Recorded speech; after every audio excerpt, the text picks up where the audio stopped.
हाय बच्चों, कैसे हो। आज हम पढ़ेंगे फिजिक्स में मेथड ऑफ चार्जिंग। तो बच्चों, जो मेथड ऑफ चार्जिंग है कि किसी भी बॉडी पे जो चार्ज है उसको वो कितने तरीके से आ सकता है, तो कितने मेथड होते हैं। तो बच्चों, किसी भी बॉडी पे चार्ज आने के 3 मेथड होते हैं, ठीक है। तो फर्स्ट मेथड कौन सा होता है, बाय रबिंग और फ्रिक्शन मेथड। सेकंड कौन सा होता है, बाय इंडक्शन। और थर्ड कौन सा होता है, बाय कंडक्शन और फिजिकल कॉन्टैक्ट मेथड। तो बच्चों, हम पहले कौन सा पढ़ेंगे, बाय रबिंग और फ्रिक्शन मेथड। तो हम फर्स्ट पढ़ रहे हैं बाय रबिंग और फ्रिक्शन मेथड।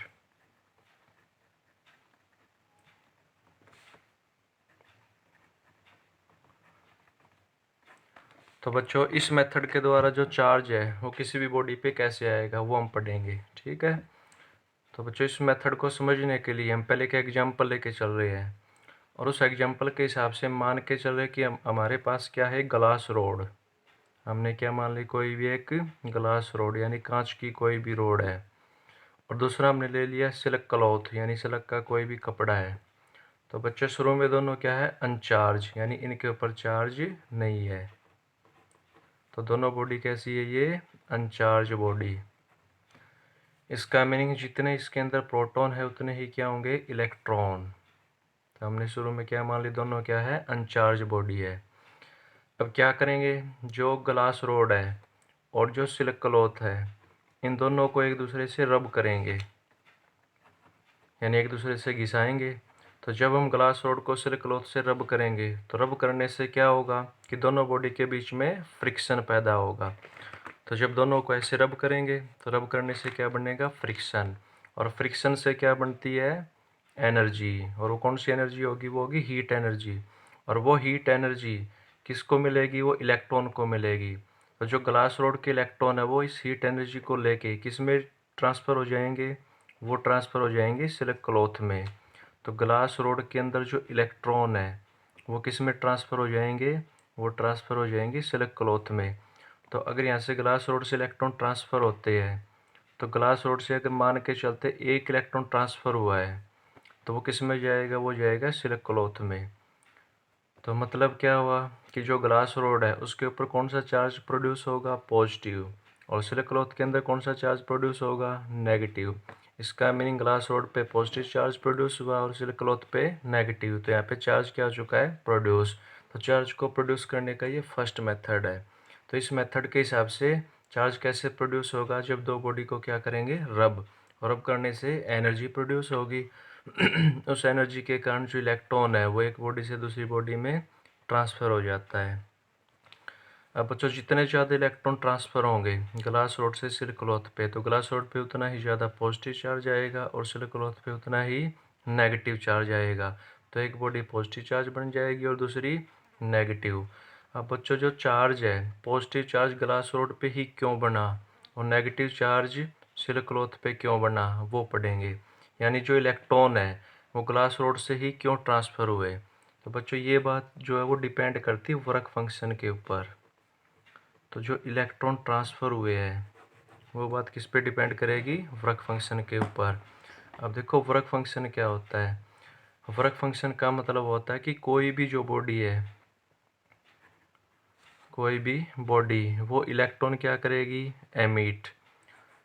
तो जब बॉडी इलेक्ट्रॉन एमिट करेगी तो इलेक्ट्रॉन एमिट कब होंगे, जब इलेक्ट्रॉन को क्या मिलेगी, एनर्जी। तो वर्क फंक्शन का मतलब होता है कि अगर किसी भी बॉडी का वर्क फंक्शन क्या हो, less. If work function is less, अगर बॉडी का वर्क फंक्शन कम है तो इसका मतलब होता है कि उस बॉडी के अंदर जो इलेक्ट्रॉन है वो क्या है, less tightly bound. Less tightly bound यानी एक दूसरे से कम बंधे हुए हैं। अगर इलेक्ट्रॉन कम बंधे हुए हैं तो उनको क्या चाहिए, उनको चाहिए लेस एनर्जी, कम एनर्जी चाहिए। और कम एनर्जी लेते इलेक्ट्रॉन क्या हो जाएगा, ट्रांसफ़र। अगर ऐसा हो कि वर्क फंक्शन क्या हो, मोर, अगर वर्क फंक्शन ज़्यादा है तो इसका मतलब होता है कि इलेक्ट्रॉन क्या है, हाईली टाइटली बाउंड है। इलेक्ट्रॉन क्या है, हाईली टाइटली बाउंड। इसका मतलब क्या होता है कि मोर एनर्जी, ज़्यादा एनर्जी चाहिए किसके लिए, इलेक्ट्रॉन को ट्रांसफ़र होने के लिए। तो यहाँ से हमें क्या पता चलता है कि जिस बॉडी का वर्क फंक्शन कम होगा उसके अंदर इलेक्ट्रॉन लेस टाइटली बाउंड है, तो उनको लेस एनर्जी चाहिए, जिसके कारण इलेक्ट्रॉन आसानी से ट्रांसफ़र हो जाएगा। लेकिन अगर बॉडी का वर्क फंक्शन क्या है, ज़्यादा है, तो उस बॉडी के अंदर जो इलेक्ट्रॉन है वो क्या हाईली टाइटली बाउंड है। तो इसका मतलब इलेक्ट्रॉन को क्या चाहिए, ज़्यादा एनर्जी चाहिए ट्रांसफ़र होने के लिए। तो यहाँ पे अगर हम देखें ग्लास रोड और सिल्क क्लॉथ में, तो जिसका वर्क फंक्शन कम होगा उससे इलेक्ट्रॉन इजीली ट्रांसफ़र होंगे। तो वर्क फंक्शन किसका कम होता है, वर्क फंक्शन कम होता है ग्लास रोड का, इसलिए ग्लास रोड से इलेक्ट्रॉन इजीली ट्रांसफ़र हो जाता है। तो यहाँ पे जो ग्लास रोड है उसका वर्क फंक्शन क्या होता है, लेस, जिसके कारण ग्लास रोड पे कौन सा चार्ज बनता है, पॉजिटिव। और जो सिल्क क्लॉथ है इसका वर्क फंक्शन क्या होता है, मोर, ज़्यादा होता है, इसके कारण इससे इलेक्ट्रॉन इजीली ट्रांसफ़र नहीं होता। तो इससे इलेक्ट्रॉन इजीली ट्रांसफ़र नहीं होता, तो इस पर कौन सा चार्ज प्रोड्यूस होता है, नेगेटिव चार्ज। तो बच्चों ये फर्स्ट मेथड है जिसके द्वारा चार्ज को प्रोड्यूस किया जा सकता है। तो इस मेथड के द्वारा एक बॉडी पे पॉजिटिव बनेगा और दूसरी बॉडी पे नेगेटिव चार्ज बनता है। तो ये अपना फर्स्ट मेथड है। अगर बच्चों बात की जाए कि जैसे कि किस बॉडी पे पॉजिटिव चार्ज बनता है, किस बॉडी पे नेगेटिव, तो वो आपको याद रखना होगा। ठीक है बच्चों, तो जैसे अगर हम बात करें कि पॉजिटिव चार्ज कौन सी बॉडी पे होगा, तो वो आपको याद रखना होगा कि जैसे कि फर्स्ट एग्जांपल के हिसाब से ग्लास रोड पे कौन सा चार्ज बनता है, पॉजिटिव, और सिल्क क्लॉथ पे कौन सा बनता है, नेगेटिव। अगर इसकी बजाय हम लेके चले कि जैसे ग्लास रोड और सिल्क क्लॉथ की बजाय वुलन कोट हो हमारे पास, तो वुलन कोट पे कौन सा चार्ज होता है, पॉजिटिव, और जो रबड़ है उस पे कौन सा चार्ज होता है, नेगेटिव। यानी वुलन कोट को जब रबर से रब करेंगे तो वुलन कोट पे पॉजिटिव आएगा और रबर पे नेगेटिव आएगा। तीसरा एग्जांपल है ड्राई हेयर। अगर सूखे बालों में हम क्या लगाएं, कंघी लगाएं, कॉम्ब लगाएं, तो ड्राई हेयर पे कौन सा बनता है, पॉजिटिव, और कॉम्ब पे कौन सा बनता है, नेगेटिव। तो ये इंपॉर्टेंट एग्जांपल है चार्ज प्रोड्यूस होने की कौन से मेथड के द्वारा, रबिंग और फ्रिक्शन मेथड के द्वारा। ठीक है बच्चों, अगर हम क्या लेके चले कि अगर वेट हेयर हो, क्वेश्चन है कि अगर वेट हेयर हो, गिल्ले बाल हो, और गिल्ले बालों में अगर हम कंघी लगाएंगे, कॉम्ब लगाएंगे, तो क्या चार्ज प्रोड्यूस होगा या फिर नहीं होगा। तो बच्चों जब वेट एयर में कंघी लगाएंगे तो चार्ज प्रोड्यूस नहीं होता। क्यों, क्योंकि जब वेट एयर में कॉम्ब लगाएंगे तो वहाँ पे जो फ्रिक्शन बनेगा वो फ्रिक्शन क्या बनेगा, लेस, कम बनेगा। और अगर फ्रिक्शन कम होगा तो वहाँ पे जो एनर्जी प्रोड्यूस होगी, एनर्जी प्रोड्यूस वो भी क्या होगी, लेस। और जो एनर्जी प्रोड्यूस कम होगी तो उसके कारण, कम एनर्जी के कारण इलेक्ट्रॉन ट्रांसफ़र नहीं हो पाता। तो electron not transfer, electron transfer नहीं हो पाएगा, और इलेक्ट्रॉन ट्रांसफ़र नहीं होगा तो चार्ज प्रोड्यूस नहीं होगा। तो जब बच्चों वेट एयर में कंघी लगाएंगे तो कंघी लगाएंगे तो फ्रिक्शन कम बनेगा, उसके कारण कम एनर्जी प्रोड्यूस होगी, और कम एनर्जी होगी तो इलेक्ट्रॉन कम एनर्जी के कारण ट्रांसफ़र नहीं हो पाएगा, और इलेक्ट्रॉन ही ट्रांसफ़र नहीं होगा तो चार्ज प्रोड्यूस नहीं होगा। सेकंड क्वेश्चन है बच्चों कि जब भी हम एक बॉडी को दूसरी से रब करते हैं तो जो प्रोटॉन है और न्यूट्रॉन है वो ट्रांसफ़र होते हैं या फिर नहीं होते। तो जब भी हम एक बॉडी को दूसरी से रब करते हैं तो प्रोटॉन और न्यूट्रॉन ट्रांसफ़र नहीं होते, प्रोटॉन न्यूट्रॉन नॉट ट्रांसफ़र। क्यों बच्चों, क्योंकि जो प्रोटॉन और न्यूट्रॉन है वो जो भी एटम होता है उस एटम का जो न्यूक्लियस है उस न्यूक्लियस के अंदर होते हैं प्रोटॉन और न्यूट्रॉन। तो प्रोटॉन और न्यूट्रॉन न्यूक्लियस के अंदर है, जिसके कारण वो स्ट्रॉन्ग न्यूक्लियर फोर्स से बाउंड है। वो क्या होते हैं, स्ट्रॉन्ग न्यूक्लियर फोर्स से बाउंड। और स्ट्रॉन्ग न्यूक्लियर फोर्स से बाउंड होने के कारण वो बाहर नहीं आ पाते और ट्रांसफ़र नहीं हो पाते। ठीक है बच्चों, तो ये अपना था फर्स्ट मेथड। अब पढ़ेंगे सेकंड मेथड जिसका नाम क्या है, इंडक्शन मेथड। तो अपना जो सेकंड मेथड है उसको लेके चलेंगे जिसका नाम क्या है, इंडक्शन मेथड। अब बच्चों जो इंडक्शन मेथड है इसमें हम क्या करेंगे कि एक अनचार्ज बॉडी होगी अपने पास, ठीक है, एक क्या लेके चलेंगे, अनचार्ज बॉडी, यानी इसके ऊपर कोई चार्ज नहीं है, जितना इसके अंदर प्रोटॉन है उतना ही क्या होगा, इलेक्ट्रॉन होगा। तो ये अपने पास क्या है, अनचार्ज बॉडी है। दूसरी हम लेके चलेंगे बच्चों एक चार्ज बॉडी। तो ये हमने मान ली क्या है, एक चार्ज बॉडी है। ठीक है बच्चों, अब जो चार्ज बॉडी है इस पे मान के चलते हैं यहाँ पे कि कौन सा चार्ज है, ये हमने ले लिया नेगेटिव चार्ज। तो ये कौन सी बॉडी होगी, नेगेटिव चार्ज बॉडी।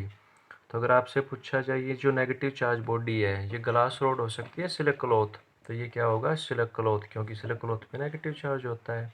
तो हमने एक अनचार्ज बॉडी ली, दूसरी नेगेटिव चार्ज बॉडी ली। अब क्या करेंगे सेकंड केस में कि जो अपने पास अनचार्ज बॉडी है, इस अनचार्ज बॉडी के पास में ये चार्ज बॉडी लेके आएंगे। इसके हम पास में लेके आ रहे, इसको टच नहीं करवा रहे।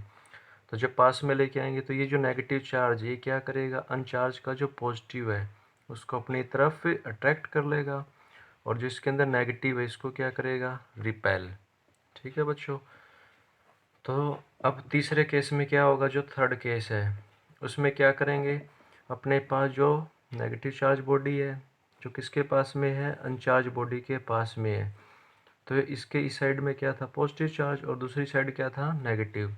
तो जिस साइड ये नेगेटिव चार्ज है उस साइड हम क्या करेंगे, अर्थिंग कर देंगे। अर्थिंग का मतलब एक वायर कनेक्ट कर देंगे।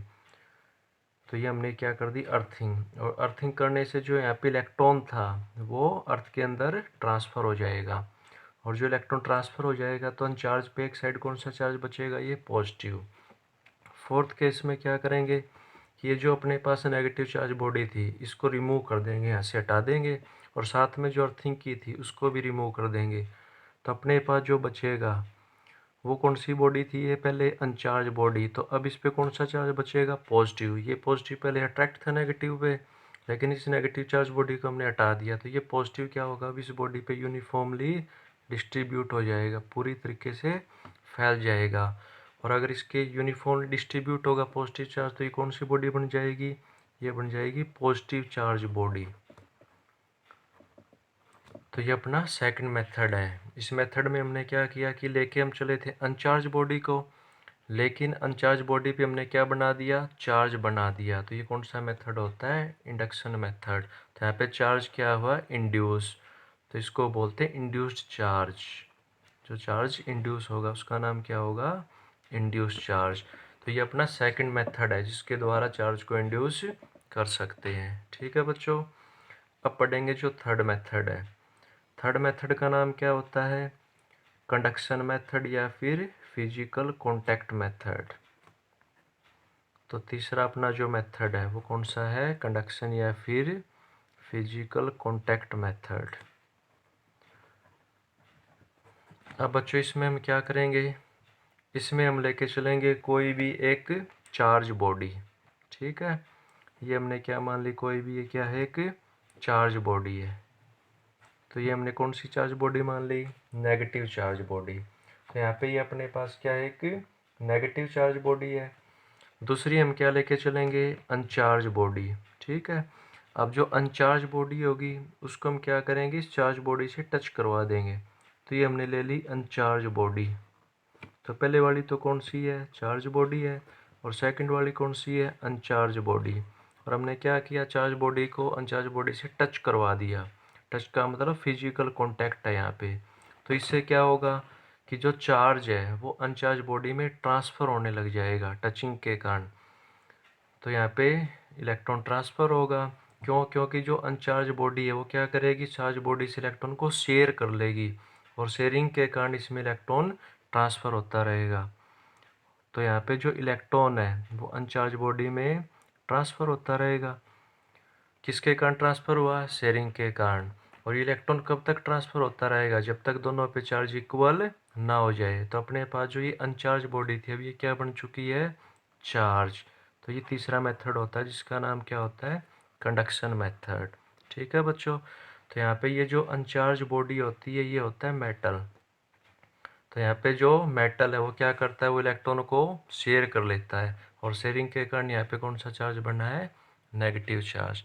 तो बच्चों इस तरह से हमने ये तीन मेथड देखे जिसके द्वारा चार्ज को प्रोड्यूस किया जा सकता है। फर्स्ट मेथड में चार्ज को रब करके प्रोड्यूस कर सकते हैं, उसमें जो चार्ज है वो ट्रांसफ़र होता है।